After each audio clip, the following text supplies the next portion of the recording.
વડોદરાના અલકાપુરીમાં દબાણ શાખાનું મોટું ઓપરેશન, કાના કેપિટલ બિલ્ડિંગનું ગેરકાયદે બાંધકામ તોડી પાડ્યું।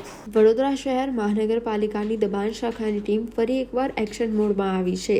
શહેરના પ્રાઇમ વિસ્તાર એવા અલકાપુરીમાં આવેલા કાના કેપિટલ નામના બિલ્ડિંગના પાર્કિંગમાં કરવામાં આવેલા ગેરકાયદે દબાણ સામે પાલિકા દ્વારા કડક કામગીરી હાથ ધરવામાં આવી હતી। સ્થાનિક રહીશોની સતત રજૂઆતો બાદ આ કાર્યવાહી કરવામાં આવી છે। કાના કેપિટલ બિલ્ડિંગના પાર્કિંગમાં ગેરકાયદે ઓટલો બનાવી દેતા મુખ્ય રસ્તો સાંકડો થઈ ગયો હતો, જેના કારણે આસપાસની સોસાયટીના રહીશોને અવરજવર કરવામાં ભારે મુશ્કેલી પડી હતી અને રોજબરોજ ટ્રાફિક જામના દ્રશ્યો સર્જાયા હતા। રજૂઆતને પગલે દબાણ શાખાની ટીમે બિલ્ડિંગ ઇન્સ્પેક્ટરની હાજરીમાં પાર્કિંગનો આ ગેરકાયદે ઓટલો તોડી પાડીને રસ્તો ખુલ્લો કરાવ્યો હતો। આ સાથે જ આસપાસના માર્ગ પર વાહન વ્યવહારમાં નડતરરૂપ બનતા લારી ગલ્લા અને પથારા પણ હટાવવાની કામગીરી હાથ ધરવામાં આવી હતી। આ સમગ્ર કામગીરી દરમિયાન દબાણ શાખાની ટીમ સાથે બિલ્ડિંગ ઇન્સ્પેક્ટર મેહુલ સોલંકી સ્થળ પર ઉપસ્થિત રહ્યા હતા અને તેમને મીડિયા સમક્ષ આ અંગેની વિગતો પૂરી પાડી હતી। પાલિકાની આ કડક કામગીરીથી દબાણકર્તાઓમાં ફફડાટ વ્યાપી ગયો હતો।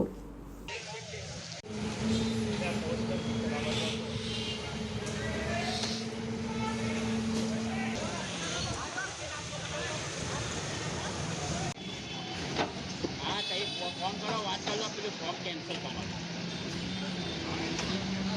એ હવે ખાલી જાઓ ને વાત કરી દો ભાઈ।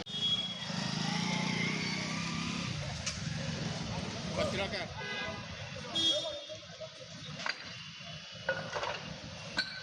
અલકાપુરીમાં આવેલ કાના કેપિટલ નામના બિલ્ડિંગમાં વોર્ડ શાખા દ્વારા, દબાણ શાખા દ્વારા અને ટાઉન પ્લાનિંગ શાખા દ્વારા જે ઉત્કર્ષ સોસાયટીના રહીશોની રજૂઆત હતી કે કાના કેપિટલના રોડ સાઈડમાં રેમ્પ બનાવેલો છે, એ રેમ્પ દૂર કરવાની કામગીરી હાથ ધરેલ છે।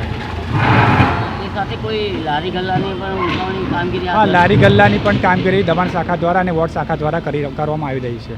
આ જે રજૂઆત હતી, રજૂઆતના આધારે આ કાના કેપિટલનો ઓટલો તોડવામાં આવ્યો છે। ઉત્કર્ષ સોસાયટીની રહીશોની રજૂઆત હતી કે જે એમને અવરજવરનો રસ્તો છે એ એપ્રોચ નાનો મળી રહે છે અને ત્યાં ટ્રાફિકની સમસ્યા રહે છે, એટલા માટે દૂર કરવાની કામગીરી કરવામાં આ સિવાય બીજી કોઈ કામગીરી હાથ ધરવામાં આવશે ખરી? પછી જે હશે એ આગળના કાર્યક્રમ પ્રમાણે ચેક કરીશું।